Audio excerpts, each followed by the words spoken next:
থাকাটা কিছুই আশ্চর্য না, কিন্তু কেন বলতো? বুকের উপর দিয়ে কি যেন একটা হেঁটে চলে গেল, তাই ঘুমটা ভেঙে গেল। আমি বললাম, ইঁদুর জিনিসটা সচরাচর নর্দমা টর্দমা দিয়ে ঢোকে, আর খাটের উপর ইঁদুর ওঠে বলে তো আমার জানা ছিল না। জয়ন্ত বলল, এর আগেও একবার ঘুমটা ভেঙেছিল, তখন জানলার দিক থেকে একটা খচখচ শব্দ পাচ্ছিলাম। জানলায় যদি আওয়াজ পেয়ে থাকিস তাহলে বেড়ালের সম্ভাবনাটাই বেশি। কিন্তু তাহলে? জয়ন্তর মন থেকে যেন খটকাটা যাচ্ছে না। বললাম, বাতিটা জ্বালার পর কিছু দেখতে পাসনি? নাথিং। অবশ্যই ঘুম ভাঙার সঙ্গে সঙ্গেই বাতিটা জ্বালিনি, প্রথমটা বেশ হকচকিয়ে গেছিলাম। সত্যি বলতে কি, একটু ভয় করছিল। আলো জ্বালার পর কিছুই দেখতে পাইনি। তার মানে যদি কিছু এসে থাকে তাহলে সেটা ঘরের মধ্যেই আছে। তা দরজা যখন দুটোই বন্ধ। আমি চট করে বিছানা ছেড়ে উঠে ঘরে আনাচে কানাচে খাটের তলায় সুটকেসের পেছনে একবার খুঁজে দেখে নিলাম। কোথাও কিচ্ছু নেই। বাথরুমের দরজাটা ভেজানো ছিল, সেটার ভেতরেও খুঁজতে গেছি।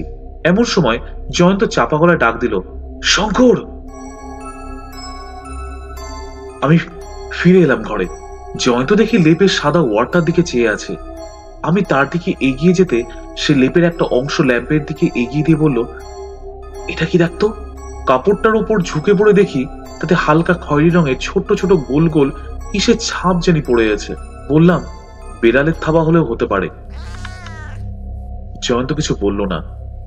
বেশ বেশ বেশ বুঝতে পারলাম কি কারণে জানি সে ভারী চিন্তিত হয়ে পড়েছে। এদিকে রাত 2:30 বাজে। এত কম ঘুমে আমার ক্লান্তি দূর হবে না। তাছাড়া কালকেও সারাদিন ঘোরাঘুরি আছে। তাই আমি পাশে আছি, কোনো ভয় নেই, ছাপগুলো আগে থেকেই থাকতে পারে, ইত্যাদি বলে কোনো রকমে তাকে আশ্বাস দিয়ে বাতি নিভিয়ে আবার শুয়ে পড়লাম। আমার কোনো সন্দেহ ছিল না যে জয়ন্ত যে অভিজ্ঞতাটার কথা বলল সেটা আসলে তার স্বপ্নের অন্তর্গত। বন্দিতে এসে পুরনো কথা মনে পড়েও একটা মানসিক উদ্বেগ বন্দিতে এসে পুরনো কথা মনে পড়ে ও একটা মানসিক উদ্বেগের মধ্যে রয়েছে। আর তার থেকেই বুকে বেড়াল হাঁটার স্বপ্নের উদ্ভব হয়েছে। রাত্রে আর কোনো ঘটনা ঘটে থাকলেও আমি সে বিষয়ে কিছু জানতে পারিনি। আর জয়ন্ত সকালে উঠে নতুন কোনো অভিজ্ঞতার কথা বলেনি। তবে তাকে দেখে এটুকু বেশ বুঝতে পারলাম যে রাত্রে তার ভালো ঘুম হয়নি। মনে মনে স্থির করলাম যে আমার কাছে যে ঘুমের বড়িটা আছে, আজ রাত্রে শোয়ার আগে তাকে একটা খাইয়ে দেব।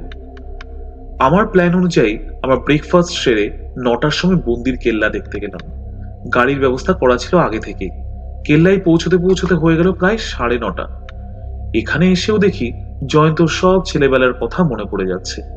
তবে সৌভাগ্যক্রমে তার সঙ্গে আর পুতুলের কোনো সম্পর্ক নেই।